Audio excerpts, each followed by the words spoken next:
Cicio. Ya ampun, dari umur 5 tahun ya kamu ada di 4,5 tahun lah. setengah ada nyanyi lagu Kebelet Pipis itu. Iya, itu mulai. Nih, kemarin lagi banyak juga pembicaraan mengenai bagaimana artis kecil itu ketika di sekolah dia juga menerima pembulian. Kamu juga ngalamin itu? Iya sih. Umur berapa kamu ingat pada saat itu? Kelas berapa? Ya kelas 1, 2, 3 SD itu udah Sekecil itu? Iya, karena kan aku juga how do I put it ya. Dulu sekolahnya kebetulan international school, jadi tidak semua muridnya adalah warga negara Indonesia kan. Ada yang orang-orang asing juga dari mana atau mana.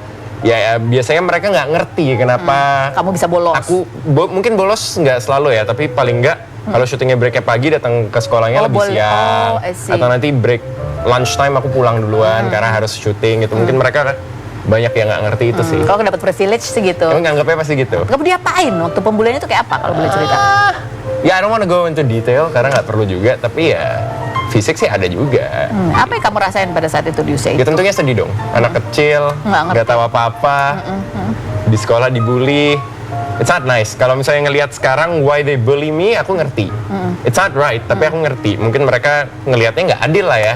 Temennya bisa pulang duluan, apa dapat privilege. Dan juga menurutku, if you bully someone, the bully itu yang insecure orangnya. Iya, betul. Mereka yang nggak pede atau apa sama diri sendiri. Tapi buat kamu berefek.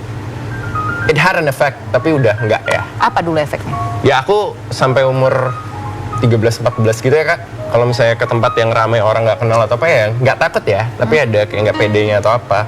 Itu tuh gitu jadinya ya? hilang sejak aku mulai 2013-12 aku mulai tinju kan. Itu mulai pede. Tapi pedenya juga nggak yang jadi jagoan petenteng kemana-mana gitu. Pedenya kayak I can handle myself, there's nothing to fear.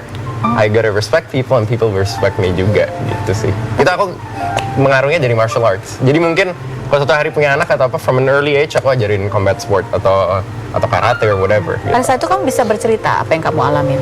Not really, no. Gak bisa? Oh, sempet sih. Mama akhirnya tahu sendiri. Aku nggak pernah cerita atau apa. Aku lupa ya ceritanya gimana karena masih kecil. Pokoknya pulang syuting atau apa, mama lihat apa mungkin merah atau kayak kecakar atau apa, terus baru dia kayak oh begini. Terus aku sempat pindah dari sekolah internasional yang satu ini, pindah ke sekolah internasional lain. Itu keluarnya pun aku waktu itu sempat dibantuin sama Kak Seto. Tapi nggak pernah diungkap ke media atau apa karena nggak perlu juga. Ketika kamu pindah sekolah beda atau masih ada pembulian juga? Enggak sih. Enggak. Mungkin karena pas pindah udah kelas 4 kan, jadi udah lebih dewasa juga kan, teman-teman udah mulai ngerti. And I know how to defend or to stand up for myself better gitu. Ya nggak parah kayak waktu kecil gitu. Iya, kamu cerita tapi ada banyak yang kamu nggak pengen ingetin. Kenapa? Karena it's time to move on. Kayak buat apa selalu hidup di masa lalu kan? Aku sempat ada filmku sama Om Charles Ghazali tahun 2016-17. Itu aku main jadi bully. Oh, terus? Bully parah di kampus sampai mutusin jari orang, nginjek-nginjek kepalanya. Dan main karakter itu tuh kayak this is like apa ya, kayak bener-bener kebalikannya apa yang aku alamin. And I play the character well menurutku karena aku ngerti apa yang terjadi di situ. Dan aku juga bisa ngeliat dari sisi victimnya kenapa. Kamu ngalamin. Pada saat kamu berakting itu repot juga. Maksudnya pasti. Pada saat berakting enggak, tapi pas pre-production sama habis syuting lumayan kenapa ya gitu. Tapi aku paham karena karakterku di film tersebut juga punya background masalah keluarga dengan ibunya yang nggak ada perhatian, bapaknya juga nggak ada gitu. Ya mungkin good, teman-temanku yang dulu ngebully aku juga udah jadi teman main bola beberapa. Sekarang good, I understand. Tapi sebagai anak pada saat itu yang masih tumbuh, tetap aja ada rasa emosional. Pasti dong, Kak. Trauma-trauma terjadi. Pasti. Gitu ya. Oke, kita bahas nanti yang setelah berikut ini lagi. Tetap di Rumpi.